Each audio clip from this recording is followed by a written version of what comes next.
ध्यान से देखो, मार्क 44 एंटी हल्क आर्मर शायद आयरन मैन का सबसे ताकतवर सूट है, लेकिन कुछ पुराने फैन ये सवाल उठाते हैं कि आयरन मैन का सबसे कमजोर सूट कौन सा है।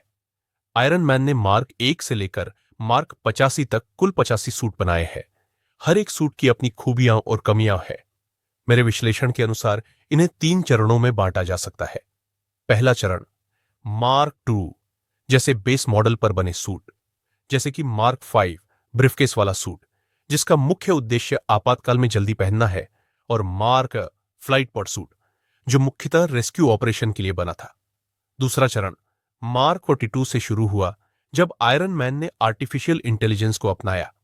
मार्क 4 एंटी हल्क आर्मर इसका उदाहरण है। इसमें ऑटोमेटिक पार्ट रिप्लेसमेंट फीचर है और कई आर्क रिएक्टर लगे हुए हैं, जिससे यह मार्क 39 जैसे सूट की कमी को दूर करता है, जिसमें जुड़वा रिएक्टर फेल हो जाते थे। लेकिन स्मार्ट सूट की कमजोरी भी है। अगर कोई व्यक्ति अंदर घुसकर नुकसान करे तो खतरा है। इसी कारण आयरन मैन ने तीसरा चरण यानी नैनो टेक्नोलॉजी वाला सूट बनाया। तीसरा चरण टाइटेनियम नैनो सूट। इसमें कोई जॉइंट्स या गैप नहीं होते, जिससे यह इंसानी दखल को रोकता है। लेकिन यह सूट भी कमजोर है, शक्तिशाली हमलों से डरता है, जैसे कि जब थैनोस ने आयरन मैन को बुरी तरह पीटा और सूट टूट गया। इस तरह हर एक सूट की अपनी सीमा है। तो आखिर सबसे कमजोर सूट कौन सा है? शायद 90% फैन कहेंगे कि मार्क 1 लोहे का डिब्बा सबसे कमजोर है, भारी भरकम लेकिन तकनीकी रूप से सीमित। उस समय आयरन मैन एक गुफा में था, संसाधन सीमित थे और आतंकवादियों की निगरानी में यह सूट बनाया।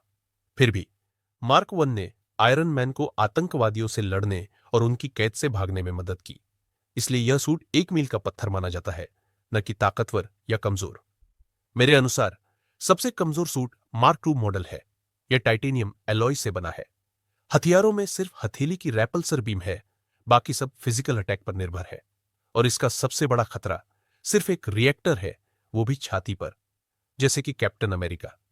सिविल वॉर में जब विजन ने गलती से रूडी के सूट के रिएक्टर को हिट कर दिया, सूट बंद हो गया और वो आसमान से सीधे गिर पड़ा, मरते मरते बचा। बाद में रोडी ने इस सूट